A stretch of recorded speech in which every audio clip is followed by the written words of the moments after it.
Hello guys, dito naman tayo. Ay, nakatulog ako, kakagising lang natin. Anyway, ano ba? Good morning muna dyan.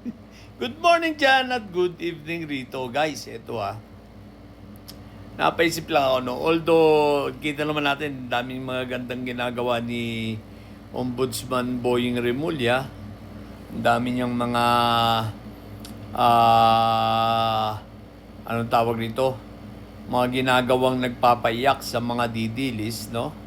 Itong mga kaso-kaso, lalo na at kakasuhan niya rin itong sila Chupetra, itong si Mag-inang Solar, di ba? Mga ganda yun eh.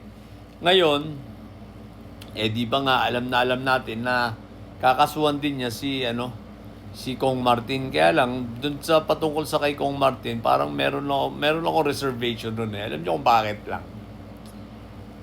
Dahil dito sa 18 Busabos, no? Sa 18 Marites. Kasi ganito guys. Kakasuhan na ng DOJ, di ba? Itong 18 Marites ng kasama, tsaka itong 18 Busabos na ito ng cyber libel plus ng perjury. Okay. So dahil ni-reject nga rin ng di ba, ng ombudsman ang kanilang affidavit, at sabi dapat yung individual nga, di ba? Ngayon, ito ang usapin. Pinakakasuhan ng DOJ ngayon ng DOJ ng perjury. Kasama ang perjury guys ay perjury, syempre maliwanag naman ang perjury, pagsisinungaling, di ba? Hindi pagsasabi ng totoo while under oath. At pagsisinungaling sa madaling salita. So ibig sabihin, itong 18 marites na ito ay walang kredibilidad at mga sinungaling. Ngayon, si Ombudsman na nagsabi mismo na hindi katanggap-tanggap yung affidavit nitong 18 na iisa. No, yung joint affidavit nila. So ngayon, ito yung yung sa akin. Bakit kaya hindi ko maintindihan si Boying, bakit niya gagamitin laban kay Kong Martin ang affidavit nung 8 daw?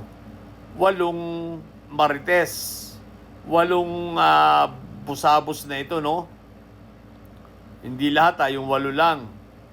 Samantalang, sasampahan sila ng kaso ng DOJ ng perjury.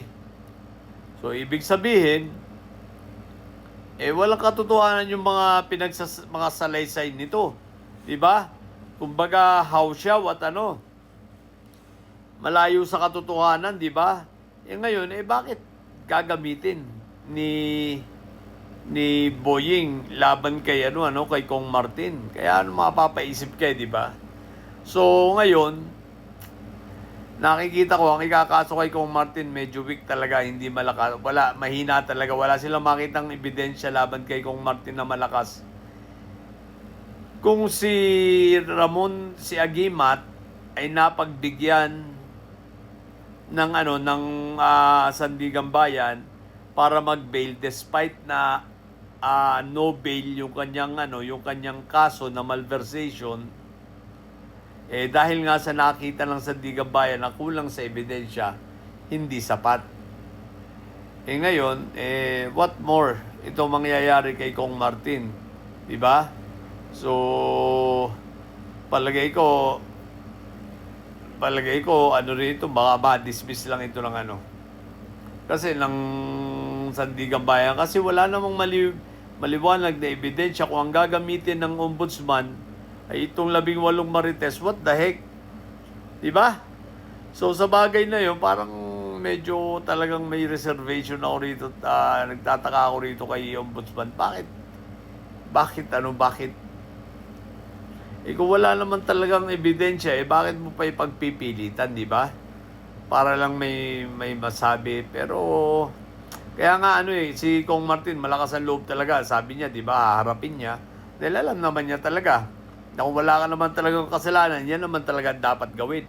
Harapin. Hindi kagaya nito nila nila Sprikitik, di ba, na nagtatago hanggang ngayon kasi obvious na may kasalanan. Kung wala kang kasalanan, ba't ka magtatago? Harapin mo. Which is tama naman, nasa bagay na yun, itong sila Agimat, pinapalakpakan din naman natin, di ba? So, yun. Yun lang, nasa isip ko lang, no? Palagay ko mahina yung may kakaso nila kay Kong Martin. Kaya, kayang-kaya ni Kong Martin harapin yan. Di ba? Kasi kung ang gagamitin mo lang, gamit na pang ebidensya, ang 18 marites, ang 8 sa 18 marites o 18 busabos, ay Diyos ko po, Rudy. Di ba? May kaso, pinakakasuhan na nga ng perjury Ibig sabihin, hindi ka tiwala, tapos gagamitin mo, silang gagamitin mo witness laban kay Kong Martin. What the heck? Anyway, sige lang.